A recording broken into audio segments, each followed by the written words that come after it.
मेरी नज़र में खाली मारना या पीटना यही हिंसा नहीं होता है। हिंसा के कई अलग अलग किस्म की राह होती हैं। किसी के दिल को दुखाना महाराज, किसी के दिल को तोड़ना, किसी के आत्मा को मरोड़ना, दुखी करना, मैं समझती हूं कि वो भी एक किस्म की हिंसा ही है। वैसे हर एक दिल के अंदर आप तो कहते हो कि परमात्मा निवास करता है, परंतु किसी भी आत्मा को पीड़ा न पहुंचे, ये आपने हम लोग को बार बार सिखाने की कोशिश की है। आप तो वो, मुझे लगता है उसको कहते हैं पीछू ना, साथ में लोग ही चलते हैं। हाँ, तो वो जैन समाज के सब मुनिजन आचार्य जन अपने साथ रखते ही हैं। तो इससे छोटे से छोटे जीव को भी बचाने की, उसको सुरक्षित रखने की आपकी कोशिश होती है, उनको नुकसान ना आए वो आपकी कोशिश होती है। सिद्धांत है इस धर्म का कि जियो तो फिर जीने भी दो, लेकिन आजकल इस सिद्धांत को लोगों ने उलटने की कोशिश की है।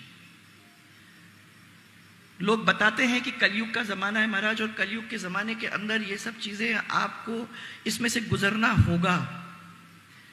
परंतु जब संत मुनि और आचार्य की ताकत हमको मिल जाती है, वो हमको साहस अपने वचनों से हमको देते हैं, तो इसके अंदर से भी निकलने की ताकत हम लोगों को मिल जाती है। जियो, जीने मत दो, आजकल का एक रवैया हो चुका है महाराज। खुद तो जियो और दूसरे का क्या होता है उससे अपने को कोई परवाह नहीं है। ज्यादातर तो दूसरे को जीने ही मत दो। ऐसा करने वाले लोगों का जो दिल दुखाते हैं महाराज, लोगों को जो पीड़ा देते हैं, जिनको मानसिक संताप पहुंचाने का काम करते हैं, भले ही थोड़ी देर के लिए खुश हो जाए, परंतु उनके जिंदगी के अंदर भी अंत में उनको उसी रास्ते से गुजरना पड़ता है जिस रास्ते से उन्होंने दूसरों को ले जाने की कोशिश की। क्योंकि ये माना जाता है कि जो आप बोओगे उसी फल को भोगोगे। तो इसलिए आपके तो वचन सुनने के लिए हम लोग सब यहां महाराज लालायित हो रहे हैं। इतने सारे लोग रोज आपकी बात को सुनने के लिए यहां बैठे हैं। आपने जीवन के अंदर का जो निराशा का भाव है उसको समाप्त अपने वचनों से करने की कोशिश की है। नई पीढ़ी को आप लोगों ने मार्गदर्शन देने की कोशिश की है। महाराज, ये बहुत जरूरी है कि नई पीढ़ी सही रास्ते पे चले। उनको किस तरीके से जीवन जिया जाता है वो आपने समझाने की, बताने की कोशिश, उनके ध्यान में डालने की का काम किया है।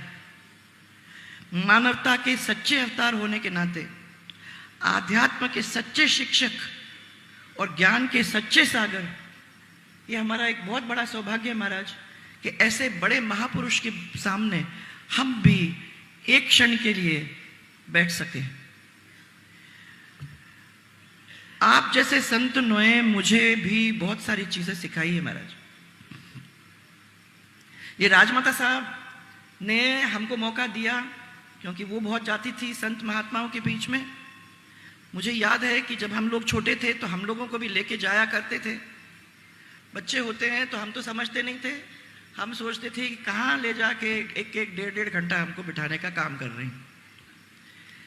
जब आज हम पीछे देखते हैं तो हमको समझ में आती है कि उन्होंने एक इतनी बड़ी शिक्षा दी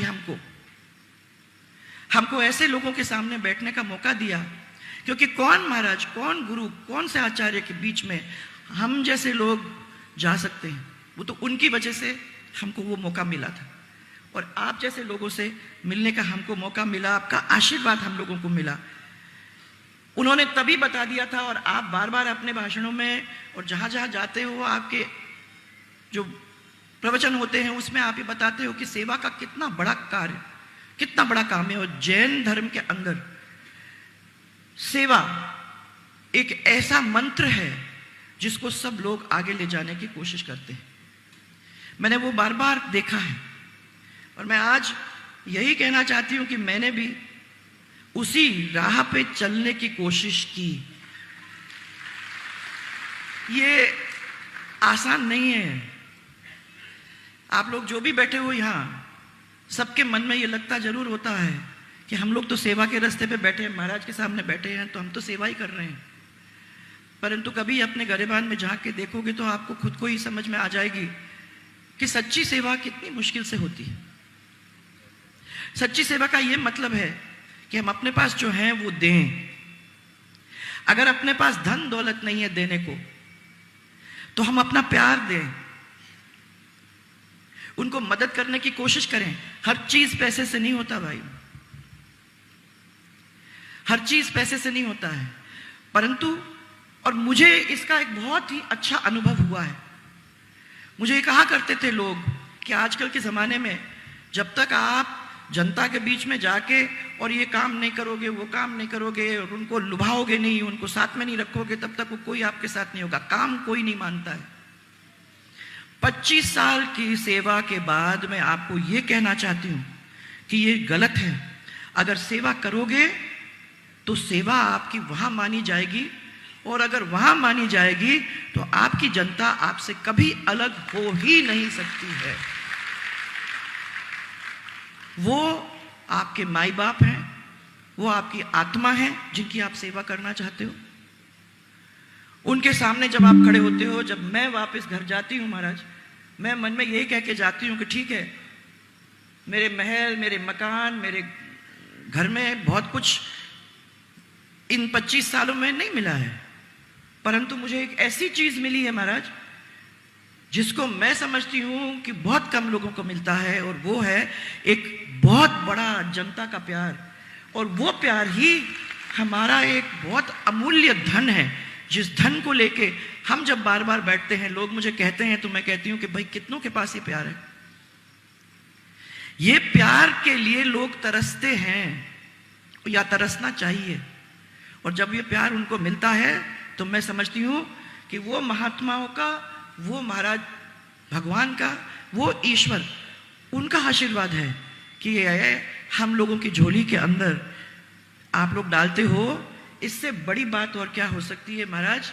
आज मैं धन्यवाद खाली उन लोगों को देना चाहती हूँ कि भगवान ऋषभ देव जी के दर्शन करने का मुझे मौका मिला, और एक ऐसे मौके पे आई महाराज, उनका वो अभिषेक चल रहा था, तो अभिषेक के मौके पे जाके उनके दर्शन करने का भी मुझे मौका मिला।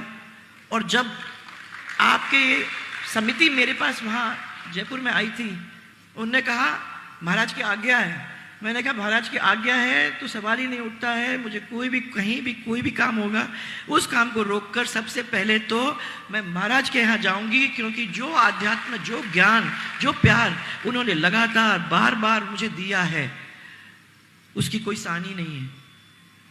और इसीलिए ये हमारा भी भाग्य है और आप लोग सबका भी भाग्य है कि ऐसे बहुत बड़े व्यक्तित्व के सामने हम लोग यहाँ आ पाए हैं। इस चतुर्मास समिति ने मुझे ये अवसर दिया है, उस समिति के मैं मन से, दिल से आभार यहाँ प्रकट करना चाहती हूँ। सभी श्रद्धालुओं को प्रणाम करना चाहती हूँ।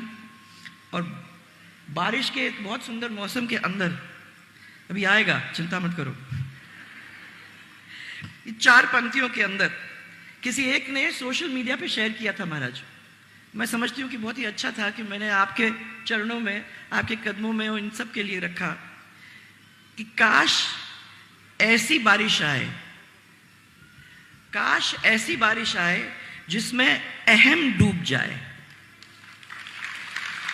काश ऐसी बारिश आए जिसमें अहम डूब जाए, मतभेद के किले ढह जाए, घमंड चूर चूर हो जाए, विधायक और बारिश आए जिसमें पिघल जाए, अहम नफरत हमेशा हमेशा के लिए दफन हो जाए, और सब के सब मैं से हम हो जाएं। इससे और बड़ी बात क्या हो सकती है। और सब के सब मैं से, बोलो जोर से, बस